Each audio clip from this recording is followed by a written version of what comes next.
भारत में इंडिविजुअल्स की वेल्थ जो है बढ़ती जा रही है।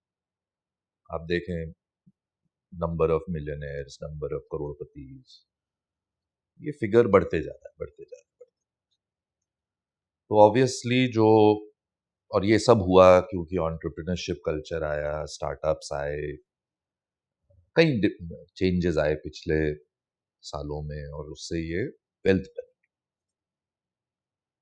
तो क्या आप मानते हैं कि जो लोग बेसिक अपनी जो कर चुके हैं फाइनेंशियल प्लानिंग, उनके लिए आप जैसे जो स्पेशलाइज्ड फंड्स हैं या स्कीम्स हैं, जो पीएमएस कहते थे, आजकल एआईएफ कहते हैं, मतलब अलग अलग हैं लेकिन नए नए कैटेगरीज आ रही हैं इस तरह की जो पहले नहीं थी, इससे आप क्या बदलाव देखते नहीं, देखिए ये सब एक पूरी लॉन्ग जर्नी का पार्ट है। आप देखेंगे, if you see, it is very much like what happened in 80s of US.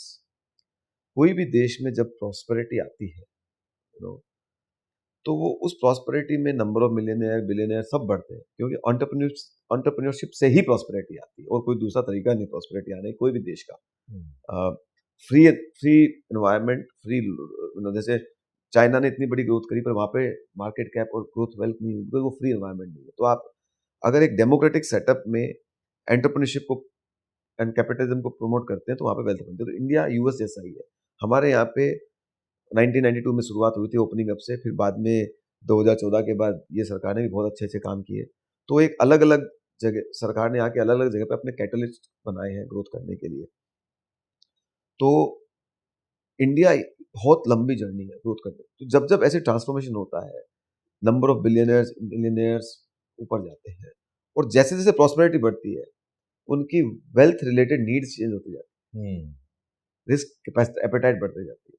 आप देखेंगे 20 साल पहले कोई स्टार्टअप में इन्वेस्ट नहीं करता था, एंजल इन्वेस्टिंग का नाम किसी को आता नहीं था। आज वाई इंडिया का स्टार्टअप इकोसिस्टम इतना अच्छा हो गया, क्योंकि सबके पास वेल्थ आई। तो अगर मेरे पास 100 रुपया है, तो मुझे प्रॉब्लम नहीं है 2 रुपए की रिस्क लेने के लिए कोई एंजल इन्वेस्टमेंट, पर ऐसे 2-2 रुपए वाले अगर 100-200 फैमिली मिल गए तो 200-400 रुपया हो गया। तो ऐसे ही कैपिटल पूल क्रिएट होता है। यूएस में भी ऐसे ही हुआ था, जब बड़ी बड़ी फैमिली ऑफिस क्रिएट हुई थी after successful exits of business and through various means.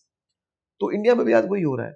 कई फैमिली जिन्होंने अपने बिजनेस बेच के वेल्थ क्रिएट की है, उसको आप बना रहे हैं। कई लोगों ने लिस्ट करके वेल्थ क्रिएट की है, उसको आप पार्टली इन्वेस्ट कर रहे हो। तो ये, तो जैसे जैसे नीड चेंज होती है, वैसे वैसे प्रोडक्ट्स की जरूरत होती है। तो AIF, PMS, alternatives, structure credit, private equity, ये अभी भी बहुत नेशेंट स्टेज पे है हमारी वेल्थ के सामने। हम्म। मैं कहता हूँ यहाँ से इंडिया और बहुत बड़ा जाएगा।